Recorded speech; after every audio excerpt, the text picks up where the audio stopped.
జాలరి అదృష్టం. పక్షుల గ్రామంలో చిచ్చుకాకి రోజు చెరువుకు వెళ్లి చేపల్ని పడుతూ వాటిని ఊరిలో అమ్ముకుంటూ తమ జీవనాన్ని సాగిస్తూ ఉంటుంది. ఒకరోజు సాయంత్రం పనులు ముగించుకుని ఊరి పూల తోటలో తుని పిచ్చుక, చోటు చిలుక మరియు చిచ్చుకాకి కలుసుకుంటారు. వాళ్లతో పాటే వాళ్ల పిల్లలు బుజ్జి పిచ్చుక, బను చిలుక, చిన్నుకాకి కూడా అక్కడే ఉంటారు. రోజు ఒకే రొటీన్తో విసుగు చెందిన వాళ్ళు వంటల గురించి మాట్లాడుకోవడం మొదలు పెడతారు. అబ్బా, రోజు ఎవరింట్లో వాళ్ళం వండుకొని ఆ నాలుగు గోడల మధ్య కూర్చొని తింటుంటే నాకు చాలా బోరు కొడుతుంది చోటు. ఈ రోజైనా అందరం కలిసి ఒకే దగ్గర కూర్చొని భోజనం చేస్తే ఆ ఆనందమే వేరు కదా. అవునుతని, నువ్వు చెప్పింది నిజమే. నాకైతే రోజు వంటగదిలో నిలబడి వంట చేయడానికి సగం ప్రాణం పోతుంది. ఎవరైనా వేడివేడిగా వండి పెడితే హాయిగా కంచం ముందు కూర్చొని లాగించేయాలని ఉంది. కానీ మనకు వండి పెట్టే వాళ్ళు ఎవరున్నారు చెప్పు? చిచ్చుకాకి నవ్వుతూ, ఎవరున్నారు ఏంటి చోట, మనకి మనం ఉన్నాం కదా. నాకు మంచి ఐడియా వచ్చింది. మనం ముగ్గురం ప్రాణ స్నేహితులం. ఎవరింట్లో వాళ్ళం విడివిడిగా వండుకొని తినే బదులు ఒకసారి నా వంట, ఇంకోసారి నీ వంట, ఇంకోసారి తుని వంట, ఇలా మనం ముగ్గురం ఒక్కరోజు వంట చేసుకొని ఒక్కొక్కరి ఇంటి ముందు రాత్రిపూట అందరం కలిసి భోజనం చేద్దాం. ఏమంటారు? బుజ్జి పిచ్చుక ఎగురుకుంటూ వచ్చి, వావ్, సూపర్ ఐడియా చిచ్చు అక్క. అంటే వారం మొత్తం మనకి పండుగ భోజనాలే అన్నమాట. నాకు ఈ ఐడియా చాలా నచ్చిందమ్మా. మనం ఖచ్చితంగా ఇలాగే చేద్దాము. అవును పిన్ని, మేము ముగ్గురం కూడా కలిసి ఆడుకుంటూ భోజనం చేయొచ్చు. రోజు ఒక్కో కొత్త ఇంట్లో భోజనం అంటే భలే మజా వస్తుంది. ఈ రోజు నుండే స్టార్ట్ చేద్దాం. సరే చిచ్చు, ఐడియా బాగానే ఉంది. మరి ఏ రోజు ఎవరు ఏం వండాలో కూడా డిసైడ్ చేసుకుందాం. అందరం ఒకే కూర వండితే మజా ఉండదు కదా. నేను ఫస్ట్ రోజు వంట చేస్తాను. నా స్పెషల్ మటన్ కర్రీ వండుతాను. నా మటన్ కర్రీ రుచి మీకు తెలిసిందేగా. వేడి వేడి అన్నంలో మటన్ ముక్కలు వేసుకుని తింటే స్వర్గం కనిపిస్తుంది. వా, మటన్ కర్రీనా?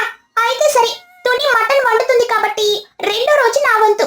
నేను కుమకుమలాడే చికెన్ కర్రీ వండుతాను.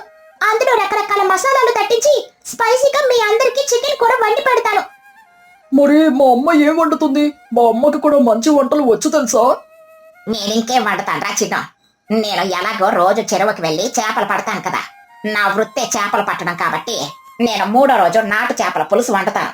నా చేతి చేపల పులుసు తిన్నారంటే మీరు మీ వేళ్ళు కూడా నాకేస్తారు, చూసుకోండి. చింతపండు రసం వేసి పొల్ల పొల్లగా కారం కారంగా అద్భుతంగా వండుతాను. అమ్మో, మటన్, చికెన్, చేపల పులుసు నాకైతే ఇప్పుడే నోరూరిపోతుంది. ఇంకా లేదెందుకు, ఈ రోజు రాత్రి తుని అమ్మ మటన్ తో మన పార్టీ స్టార్ట్ అయిపోవాలి. అందరూ ఆనందంగా ఈ నిర్ణయానికి ఒప్పుకుంటారు. ప్లాన్ చేసినట్లుగానే మొదటి రోజు సాయంత్రం అందరూ పనుల నుండి వచ్చాక తుని పిచ్చుక ఇంటికి వెళ్తారు. రాత్రి తుని ఇంటి ముందు పెద్ద మంచాలు వేసి అందరూ ఆకాశం కింద చల్లటి గాలిలో కూర్చుంటారు. చోటు చిలుక మటన్ కర్రీ తింటూ, అప్ప తుని, వంట అదరగొట్టావు. మటన్ ముక్కలు ఎంత మెత్తగా ఉడికాయో. అసలు ఈ చల్లటి గాలిలో ఇలా మీ అందరితో కలిసి తింటుంటే నా అలసటంతా మాయమైపోయింది. అవును తుని, నేను రోజంతా చెరువులో చేపలు పట్టి అలసిపోయాను. నీ చేతి వంటతో నా ప్రాణం లేచొచ్చింది. రేపు చోటు చికెన్ కర్రీ కోసం నేను ఇప్పటి నుండి ఎదురు చూస్తున్నాను. ఇక మరుసటి రోజు రాత్రి అందరూ చోటు చిలుక ఇంటి ముందు కలుస్తారు. చోటు వండిన చికెన్ కర్రీ కూడా చాలా అద్భుతంగా ఉంటుంది. అందరూ కడుపు నిండా తిని చాలా సంతోషిస్తారు. ఇక మూడో రోజు చిచ్చుకాకి వద్ద వస్తుంది. చిచ్చుకాకి అందరితో, చూసా కదా, మీ ఇద్దరి వంటలు సూపర్ గా ఉన్నాయి. ఇక లాస్ట్ డే నా వంతు. మీరందరూ రేపు రాత్రి నా ఇంటికి రండి. మీరు వచ్చేసరికి నేను ఫ్రెష్ గా చేపలు పట్టుకొచ్చి కమ్మటి చేపల పులుసు వండి పెడతాను. నా వంటతో ఈ 3 రోజుల పార్టీ గ్రాండ్ గా ముగుస్తుంది. అలా మూడో రోజు మధ్యాహ్నం చిచ్చుకాకి తన గాలం వల తీసుకుని చెరువు దగ్గరికి వెళ్తుంది.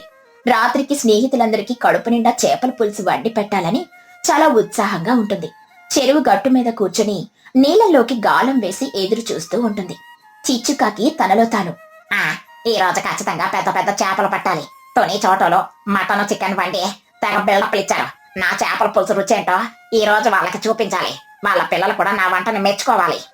1 గంట గడుస్తుంది. 2 గంటలు గడుస్తాయి. కాని గాలానికి ఒక్క చేప కూడా తగలేదు. చిచ్చుకాకి నెమ్మదిగా కంగారు మొదలవుతుంది.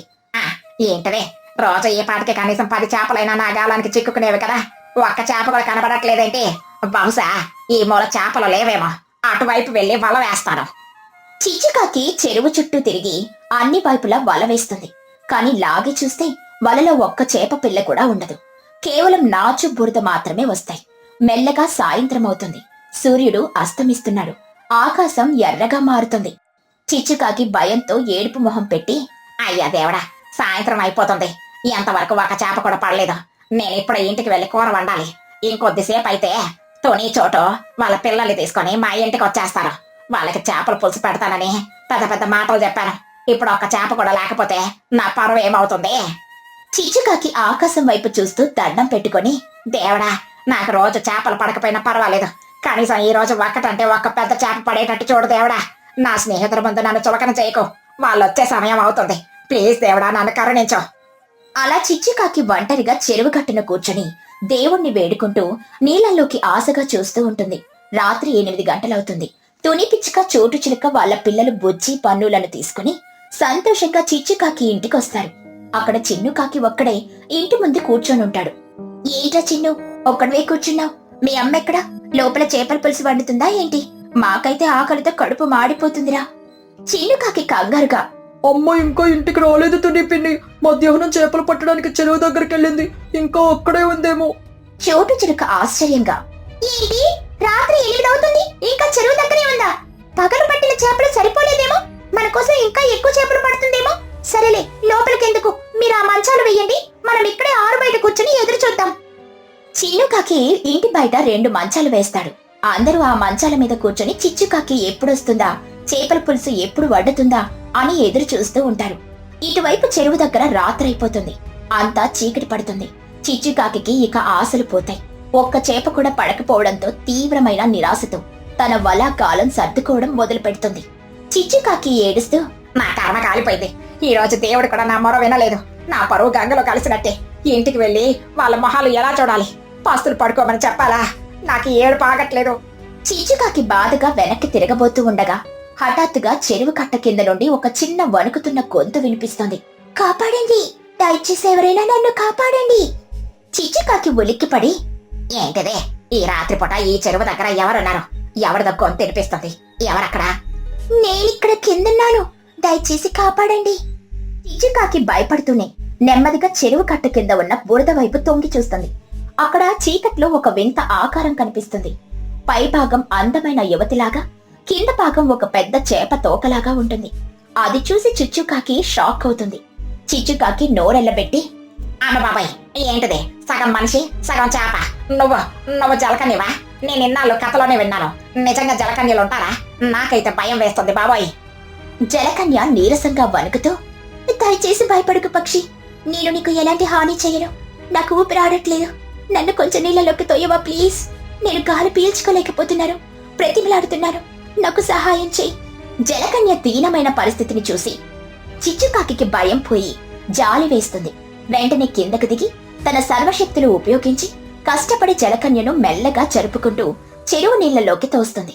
నీళ్లలోకి వెళ్ళగానే జలకన్య ప్రాణం లేచొచ్చినట్టుగా గట్టిగా ఊపిరి పీల్చుకుంటుంది.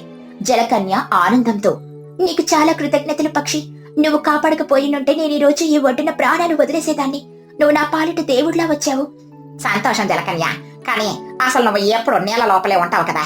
ఈ రోజు ఏకంగా ఒడ్డుపైకి ఎలా వచ్చావు? నీకు ఈ గతి ఎలా పట్టింది? జలకన్య బాధగా, ఏం చెప్పమంటావు పక్షి, ఈ రోజు మధ్యాహ్నం ఇక్కడికి కొంతమంది మనుషులు వచ్చారు. వాళ్ళు పెద్ద పెద్ద వలలు వేసి నన్ను పట్టుకోవడానికని చూశారు. నేను ఎలాగోలా తప్పించుకుని వచ్చి ఈ ఒడ్డు కింద ఉన్న బండరాళ్ల మధ్య దాక్కున్నాను. నన్ను చూసి ఈ చెరువులో ఉన్న మిగతా చేపలన్నీ భయపడిపోయాయి. ఏ ఒక్క చేప కూడా ఇటువైపు రాకుండా లోపలికి వెళ్ళిపోమని నేనే వాటిని హెచ్చరించాను. చిచ్చుకాకి షాక్ అయ్యి, ఓహో, అందుకేనా ఈ రోజు మధ్యాహ్నం నుండి నేను ఎంత గాలం వేసినా ఒక్క చేప కూడా నాకు తగలలేదు. నువ్వే వాటిని ఇటు రావద్దని చెప్పావన్నమాట. అందుకే నా వల ఖాళీగా ఉండిపోయింది. అవును పక్షి, మనుషుల నుండి వాటిని కాపాడడానికి నేను అలా చేశాను. ఆ మనుషులు వెళ్లిపోయాక నేను కూడా నీళ్ల లోపలికి వెళ్లిపోదాం అనుకునే సమయానికి హఠాత్తుగా చెరువులో ఒక పెద్ద అల వచ్చి నన్ను గట్టిగా తోసేసింది. ఆ ఫోర్స్ కి నేను ఎగిరి ఈ ఒడ్డు పైన బురదలో పడ్డాను. నా తోక బురదలో ఇరుక్కుపోయి తిరిగి నీళ్లలోకి వెళ్ళలేకపోయాను. ఎండకి గాలికి అలసిపోయి కాళ్ళు తిరిగి పడిపోయాను. ఇందాక నువ్వు దేవుడికి దండం పెట్టుకుంటూ అరుస్తుంటే నీ మాటలు వినిపించి హెల్ప్ అడిగాను. అయ్యో పాపం, నీకు ఎంత కష్టం వచ్చింది తల్లి. నువ్వొచ్చి నాకు ప్రాణదానం చేశావు పక్షి. అయినా ఇంత రాత్రిపూట నువ్వెందుకు ఈ చెరువు దగ్గరే ఉండిపోయావు? నీ ఇల్లు ఇక్కడ కాదే, నువ్వెందుకు బాధపడుతున్నావో నాకు చెప్పు. చిచ్చుకాకి ఏడుస్తూ, ఏం చెప్పమంటావు జలకన్య? నా స్నేహితులతోనే చోట ఈ రోజు నా ఇంటికి వస్తున్నారు. వాళ్ళకు కమ్మటి చేపల పులుసు వండి పెడదామని మాట ఇచ్చాను. కానీ చూస్తే ఒక్క చేప కూడా పడలేదు. ఇప్పుడు వాళ్ళు నా ఇంట్లో ఆకలితో నా కోసం ఎదురు చూస్తూ ఉంటారు. ఖాళీ చేతులతో వెళ్ళి వాళ్ళ ముఖం ఎలా చూడాలి, పస్తులు ఎలా పడుకోబెట్టాలనేదే అని కుమిలిపోతున్నాను.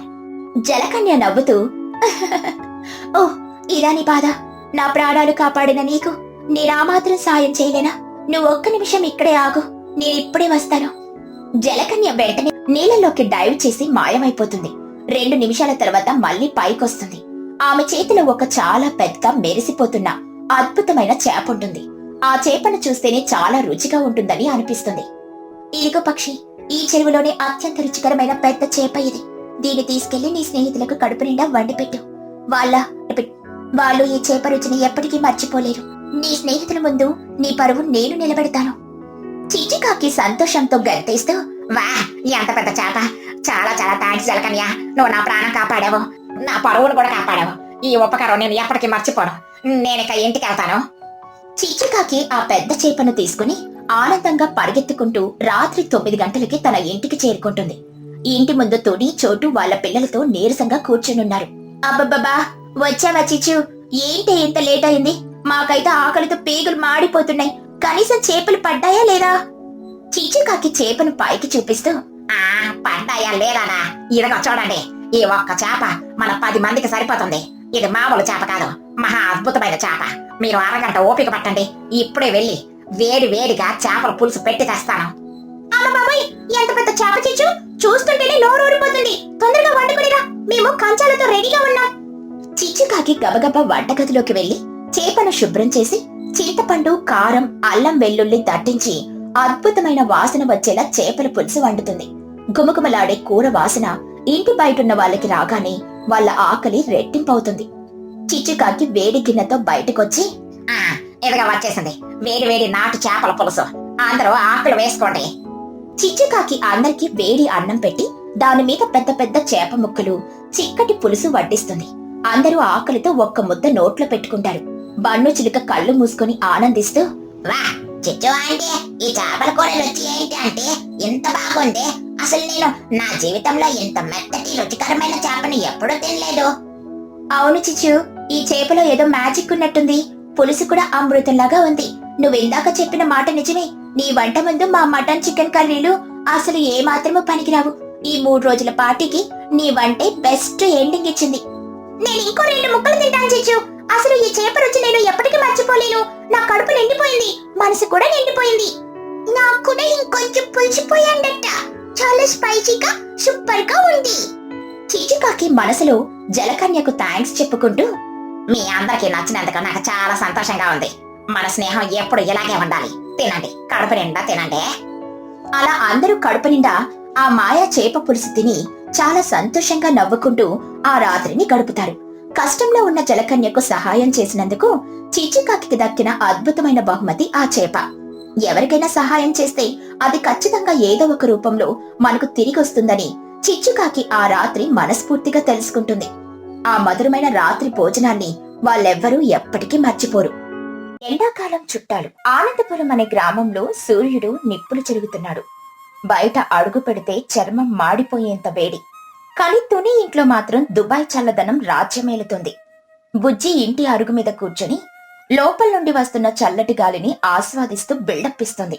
బుజ్జి తనలో తాను, అప్పో, ఈ ఎండకి ఊరంతా తండూరి చికెన్ లా మాడుతుంటే మా ఇల్లు మాత్రం ఐస్ క్రీమ్ పార్లర్ లాగా ఉంది. మా నాన్న దుబాయ్లో ఎడార్లో ఉంది మాకి చల్లటి కాశ్మీర్ ని పంపాడు. అగో, అప్పుడే ఎవరో వస్తున్నారు. బోడీ మొదలైందన్నమాట. మహి ముఖం నిండా చెమటతో వస్తుంది. ఓయ్ బుజ్జి, ఏంటే ఇంటి గడుపు దాటక ముందు ఏదో వింత చల్లదనం తగులుతోంది. అసలు బయట ఎండకి ప్రాణం పోతుంటే ఇక్కడేంటి ఇలా ఉంది? ఈ బుజ్జి ఇక్కడేదో మాయ చేస్తోంది. రామహి అత్త, మాయ కాదు, మమకారం. మా నాన్న దుబాయ్ నుండి స్పెషల్ గా పంపిన కాలిది. తినేసి అంటారు. అది ఉన్న గదిలో ఉంటే సూర్యుడు కూడా కజ కజ వణుకుతాడు తెలుసా. మా నాన్న అక్కడ వేడిలో ఉండి మాకిక్కడ ఐస్ కట్టలు పంపాడు. ఆ ఏసీ సౌండ్ వింటే చాలట నీకు నిద్రపోవడానికి లాలిపాటలా ఉంటుంది.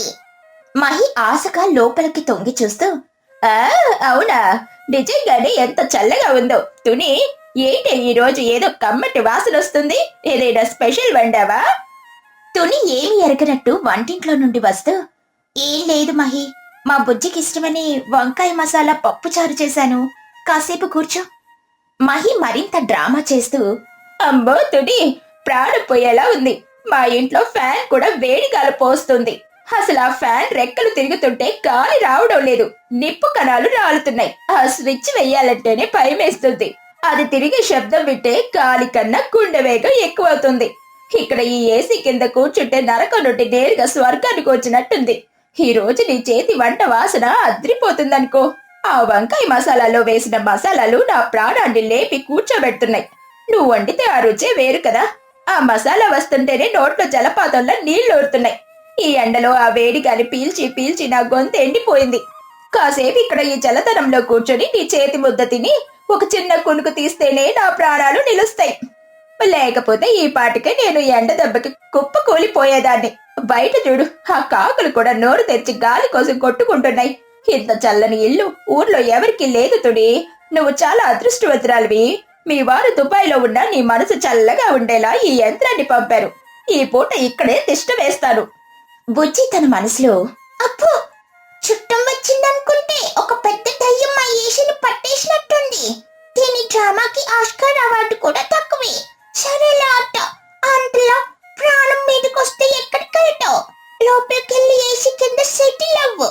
అమ్మ ప్లేట్ లో అన్నం పెట్టుండి ఆ వంకాయ కూర తింటూ ఏసీ గాలిని పీల్చుకుంటే నీ బీపీ కూడా తగ్గిపోతుంది.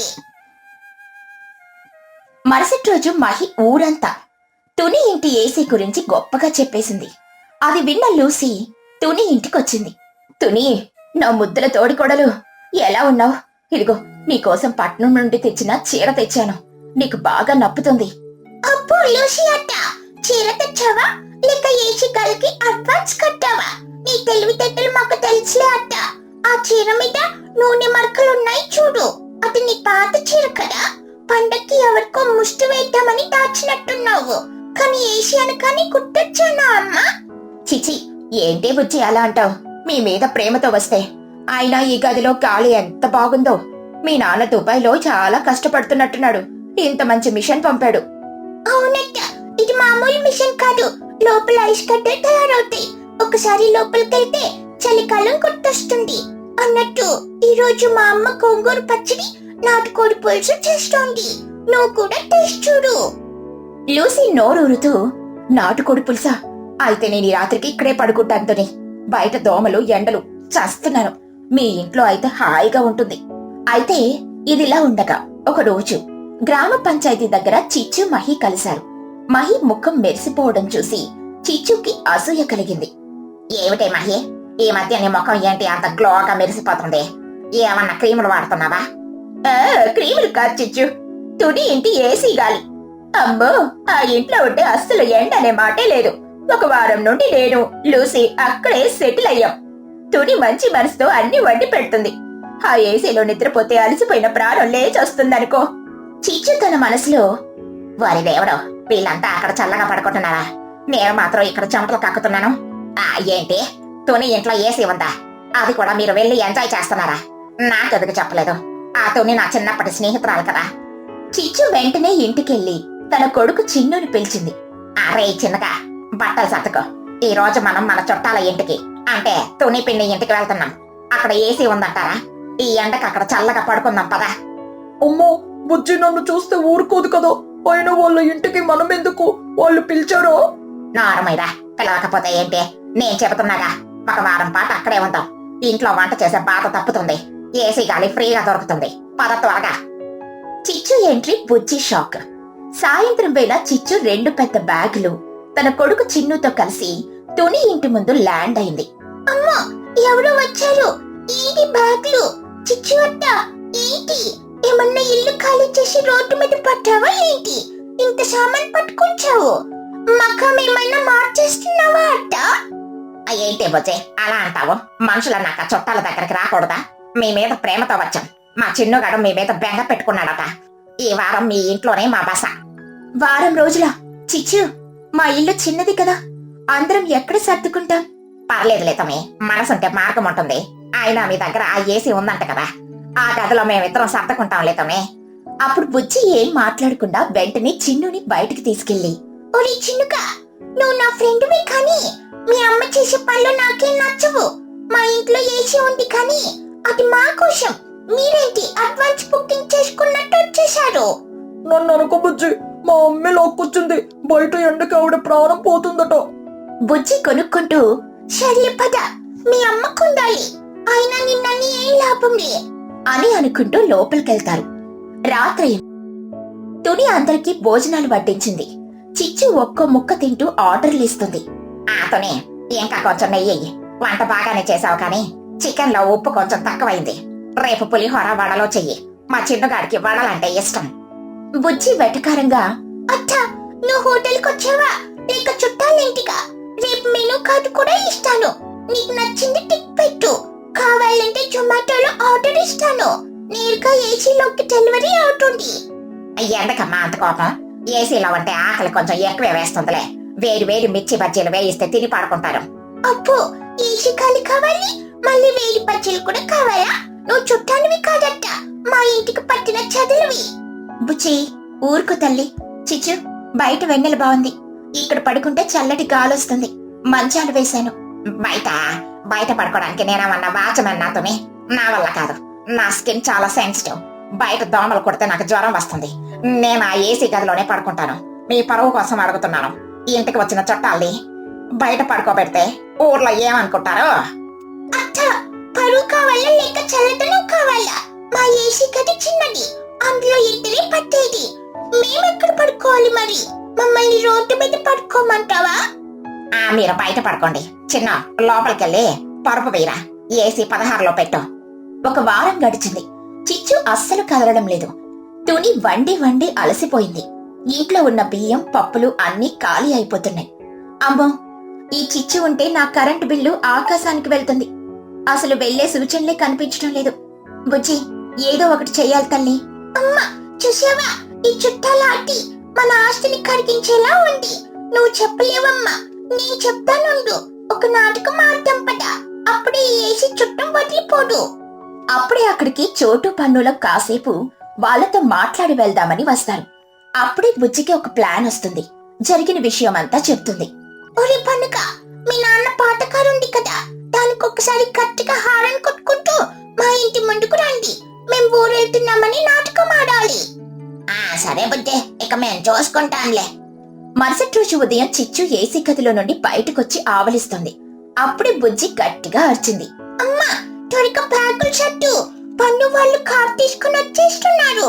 మనం ఇంకో గంటలో బయలుదేరాలి, త్వరగా. చిచ్చు కంగారుగా, ఎక్కడికి వెళ్తున్నారు నాకు చెప్పకుండా? ఏం లేదు చిచ్చు, మా అమ్మగారి ఊర్లో ఒక పెద్ద జాతరంట. వారం రోజుల పాటు అక్కడే ఉండాలి. ఇల్లు తాళం వేసి వెళ్తున్నాం. నువ్వు కూడా నీ బ్యాగులు సర్దుకో. మేం వెళ్లేటప్పుడు నిన్ను మీ ఇంటి దగ్గర డ్రాప్ చేస్తాం. ఏంటి జాతర? ఇప్పుడు వెళ్ళాలా? ఇక్కడ ఏసీ ఎంత బాగుందో తెలుసా? కావాలంటే నువ్వు వెళ్తూనే నేను ఇక్కడ ఇల్లు కాపలా కాస్తాను, నాకేం ఇబ్బంది లేదు. అప్పు, కాపలానా? మా నాన్న ఫోన్ చేసి చెప్పారట, మేము లేనప్పుడు ఇంట్లో ఎవరు వండుకోవద్దని. ఒకవేళ ఎవరైనా ఉంటే ఏసీ కాలిపోతుందని వార్నింగ్ ఇచ్చారు. పైగా మేము వెళ్లేటప్పుడు మెయిన్ స్విచ్ తీసేస్తాం, అప్పుడు గాలి రాదు సరికదా. కిటికీలు కూడా లేవు కాబట్టి ఊరికే ఊపిరాడు. నువ్వు ఉంటానంటే ఉండు, మరి నీ ప్రాణాలకి ముప్పు. అమ్మో, ఇంక పదమ్మా, వాళ్ళు ఇల్లు తాళం వేస్తున్నారు కదా, ఇక్కడ గాలి లేక చచ్చిపోతాం. రిమోట్ వాళ్ళు తీసుకెళ్తున్నారు, మనకిక్కడ ఉక్కపోసి గుండె ఆగిపోద్ది. చిచ్చు కొనుక్కుంటూ బ్యాగులు సర్దుతూ, చిచ్చి, ఏంటి తనయ్యదే? వచ్చిన చుట్టాలని ఇలా పంపించేస్తారా? ఇంకో 2 రోజులు ఉందామనుకున్నాను. నా అదృష్టం బాగలేదు, ఏసీ గాలి కూడా సరిగ్గా అనుభవించలేదు. మీ పరువు కోసం నేను వెళ్తున్నాను కానీ లేకపోతే ఏసీని వదిలి వెళ్లేదాన్నే కాదు. చిచ్చు తన బ్యాగులు తీసుకుని బయటకొచ్చింది. బన్ను కారు హారన్ కొడుతున్నాడు. ఏమైంది చిచ్చు అత్త? ముఖం అలా అయిపోయింది. ఏసీ గాలి సరిపోలేదా? వచ్చే ఏడాది ఎండాకాలం మళ్ళీరా, అప్పటికి మా నాన్న ఇంకో పెద్ద ఏసీ పంపిస్తాడట. చాలేరా వెటకారం, నేను నడుచుకుంటూ వెళ్తానులే, మీరు వెళ్ళండి. చిచ్చు వెళ్లిపోగానే తుని ఇల్లు తాళం వేసినట్టు నటించింది. లోపలికెళ్లి ఏసీ ఆన్ చేసుకున్నారు. అమ్మయ్యా, బతికాం. ఆ చిచ్చు ఉంటే మన ఇల్లు కుళ్ళైపోయేది. చల్లదనం కోసం వచ్చే చుట్టాలు మనల్ని వేడెక్కిచ్చేస్తున్నారమ్మా. ఏసీ బిల్లు కన్నా వీళ్ళ తిండి ఖర్చు ఎక్కువ అవుతుంది. అవును బుజ్జి, మర్యాద అనేది ఉండాలి కానీ అది మన నెత్తి మీద ఎక్కకూడదు. ఈ ఏసీ బిల్లు ఈసారి మామూలుగా రాదు. పర్లేదు అమ్మా, నాన్నకి ఫోన్ చేసి చెప్తాను. ఏసీ చుట్టాలని వదిలించడానికి కొంచెం ఖర్చు అయిందని.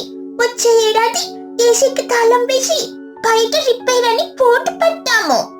అందరూ నవ్వుకుంటూ ఆ చల్లటి గదిలో హాయిగా కూర్చున్నారు. ఆనందపురం ఎండలో తుని ఇల్లు మళ్లీ ప్రశాంతంగా మారింది. ఈ కథలోని నీతి ఏంటంటే, ఇతరుల సౌకర్యాలను చూసి దురాశ పడకూడదు. ఉండాల్సిన హద్దులో ఉంటేనే బంధాలు చల్లగా ఉంటాయి.